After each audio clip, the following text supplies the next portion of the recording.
বন্ধুরা নতুন একটা ভিডিও নিয়ে চলে আসলাম। দেখুন আজকে জানেন যে 23শে মার্চ 2026 আজকে নতুন একটা ভোটার লিস্ট বের হবে, মানে সাপ্লিমেন্টারি লিস্ট। যাদের নাম আন্ডার অ্যাডজুডিকেশনে ছিল এবং ক্লিয়ার হয়ে গেছে তাদের কোনো চিন্তা নাই, আপনারা ভোট দিতে পাবেন নিঃসন্দেহে, কোনো সমস্যা নেই। কিন্তু যাদের নাম আন্ডার অ্যাডজুডিকেশন ক্লিয়ার হয়নি তারা কি করবেন, তাদের জন্য এই ভিডিওটা। দেখুন যাদের নাম আন্ডার অ্যাডজুডিকেশন ক্লিয়ার হয়নি তাদের জন্য বলে রাখি যে আপনারা প্রথমত মাথা ঠান্ডা রাখুন, কোনো রকম এক্সট্রা টেনশন বা ভয় করবেন না। দ্বিতীয় কথা হচ্ছে আপনাদের কী করতে হবে, ট্রাইব্যুনালে অ্যাপিল করতে হবে। অ্যাপিল করবেন কীভাবে? অ্যাপিল করার নিয়ম হচ্ছে আপনি আপনার নিকটবর্তী এসডিও অফিস বা ডিএম অফিস, সেখানে আপনি অ্যাপ্লাই করতে পারেন।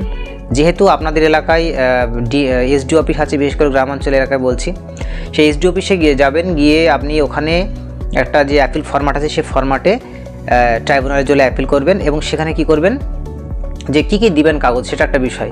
আপনার যত যাবতীয় ডকুমেন্টস আছে, যত রকমের কাগজ আছে, যত রকমের পুরনো কাগজ আছে, আপনার বাবার হোক আপনার মায়ের হোক, সমস্ত কাগজ যা যা আছে, আমি কোনো কাগজের নামে এই পার্টিকুলার বলছেন, যত যা আছে আপনি সব দেবেন, প্রথম কথা। দ্বিতীয় কথা, আপনি এক কাজ করতে পারেন, 1955 সাল, 1971 সাল বা 1995 সালের দেখবেন যেগুলো ভোটার লিস্ট, সেগুলো কিন্তু অনলাইনে পাওয়া যায়।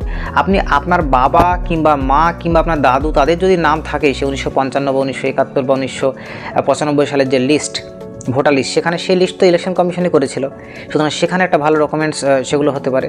তাছাড়া আপনার কাছে তো এমনি নর্মাল ভোটার আধার প্যান যেগুলো আছে সেগুলো তো আপনি দিবেনই। আপনার যদি পুরনো দলিল থাকে, সে দলিল যে সালের হোক না কেন, আপনার 1987 সালের আগের বলুন বা 1960 সাল, 1950 সাল বা যে কোনো দলিল যদি হয়, সব ডকুমেন্টস দিয়ে দেবেন।